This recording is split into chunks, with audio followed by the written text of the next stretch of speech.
omulimu gwayo n'amagye si kuuma abantu n'ebintu byabwe wabula kubonyaabonya abantu nakutta abantu.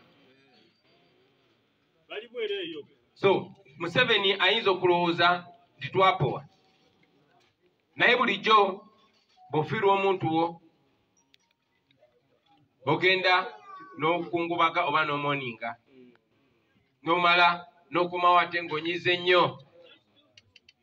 Twava mu kulonda ebiseera ebisinga tubadde tujjanjaba bannaffe, bangi babatemako amagulu, bangi babatta, naye abalala bali mu malwaliro paka kati.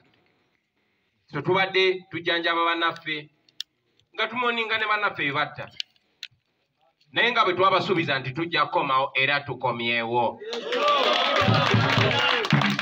Kati mwe mukitwale nti eno paati 2. Emyaka gyaffe gitulaga nti emibiri gyaffe gikyali strong. Bosco tasobola kudduka naffe emisinde n'amalala. So mwenna abakulembeze bannange njagala obataskinga. 1, njagala mmanye nti ffe twawangula. Era nze siri wano nga president wa NUP naye ndi wano nga president wa Uganda.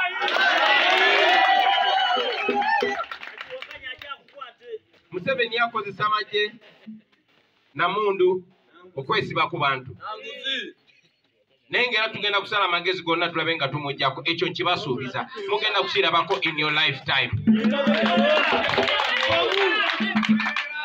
kubanga Uganda gye tulimu ne bw'otuula ewaka era bakulumba ne bakuttirayo. Ate n'abo bennyini abamuyamba okubonyaabonya abantu naye nabo abamala n'abatta. Mu Uganda tewali ali safe, tewali ali safe. Muze mbalaba n'abalowooza nti bakumibwa mundu. Mundu zennyini ze zikoze eki? So nga bwe mbagambye tewali maanyi gasinga ga Katonda.